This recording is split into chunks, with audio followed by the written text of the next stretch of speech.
So, like, I was just about to spill all the tea about my totally fabulous new business idea for our family's toasting struggle empire. And I realized I can finish my story without talking about business star report writing. I mean, how would I even keep everything organized without it? It's like trying to plan the perfect party without a guest list. It's total chaos. A business report format is like a template for writing a professional document about a company. It helps you organize your information in a clear and easy to follow way. It is a formal document that gives you information about how a company is doing. It might include things like sales numbers, customer feedbacks, or research findings. This information can be used to make decisions about the company's future. And also, my dad taught me how to write a business report. It's easy. First step is to produce a plan before writing. Before commencing the report, you need to identify the purpose of your report, of course. And next is check for an in-house format. Still, it should be followed if the corporation has a specific format for writing reports. Check the company's text or ask the administrator for it. Next is the title page. It can be short, but ensure the title is clear and suitable to convey the report's purpose. And then write a table of content. The table of content should only be written when the report is expansive and entails subsections. Still, ensure to put down how titles are written on the report. If this section is added, the content should be well distributed.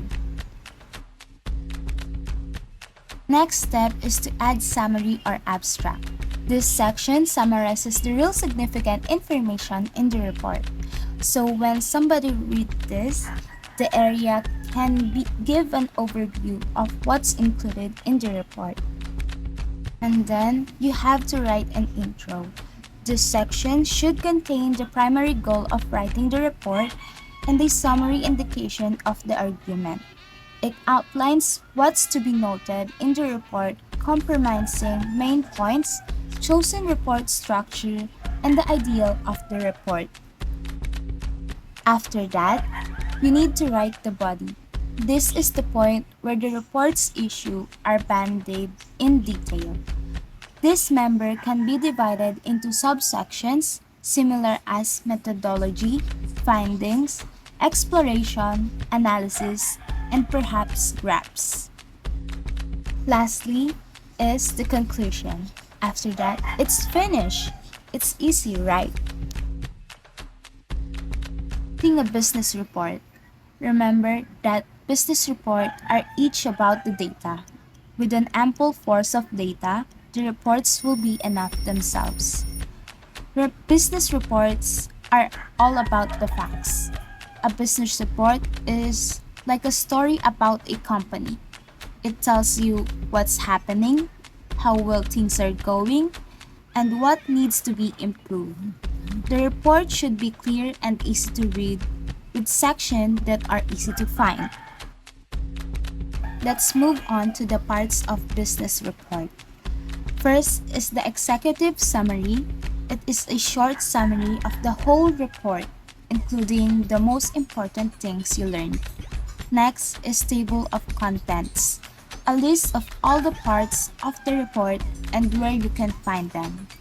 Then there's introduction. It tells you what the report is about and why it's important.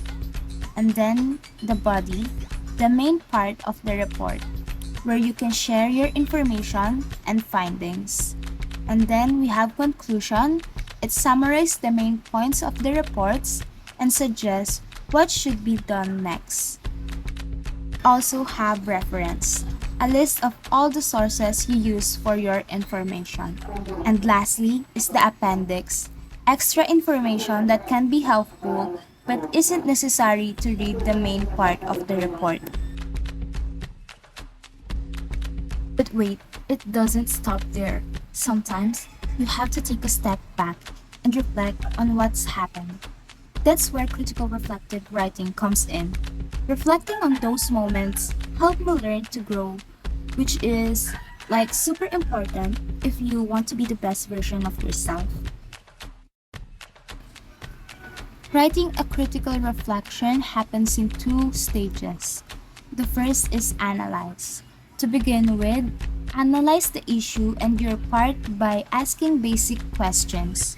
Utilize pre-composing as a way to create great thoughts. Don't stress out almost organized passage or language's structure at this stage. Next is articulate. In this moment stage, utilize your examination to create a clear contention approximately what you've learned.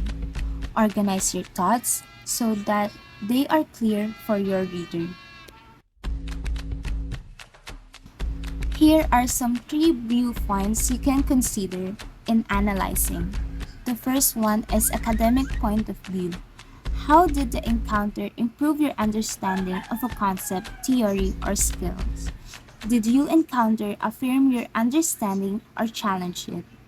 Did you distinguish qualities or holes in your knowledge? Next is personal viewpoint.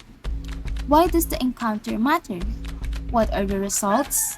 Were your past expectations or assumptions affirmed or invalidated? What astonished you and why?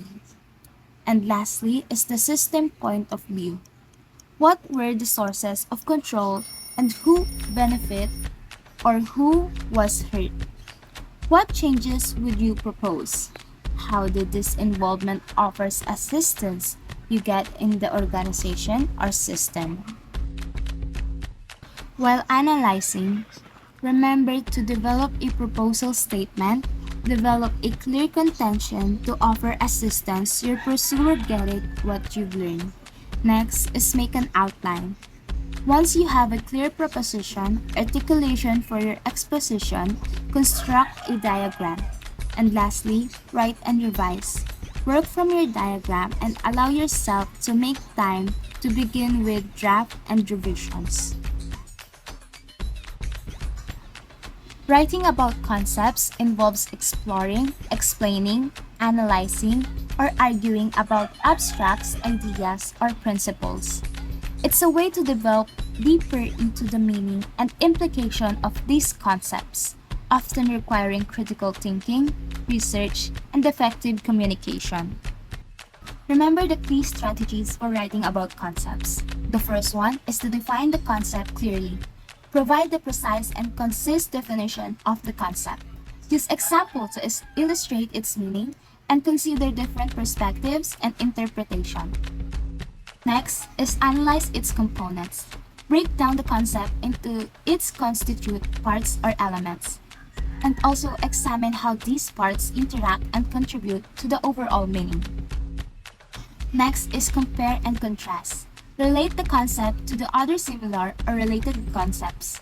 Identify similarities and differences between them. Also analyze the advantage and disadvantage of each approach. Evaluate its significance. Discuss the importance or impact of the concepts in previous contexts. Examine its relevance to current issues or challenges, and access its contribution to knowledge or understandings. Lastly is argue for or against a particular interpretation. Present evidence to support your claims. Consider counter-arguments and address them effectively. Also use logical reasoning and persuasive language. Always remember to choose a concept that interests you and that you have a strong understanding of. You need to develop your critical thinking skills, analyze information, evaluate arguments, and form your own opinions. Deepen your understanding of the world. Explore concept ideas and their implications. Communicate your ideas effectively. Organize your thoughts, use language clearer, and support your claims with evidence. Contribute to knowledge and understanding. Share your insights and perspective with others. What is the true value of writing for oneself beyond just communication and publication? Born to live, forced to stay. Gretchen, you're not one of us anymore. Get up. Not so plastic.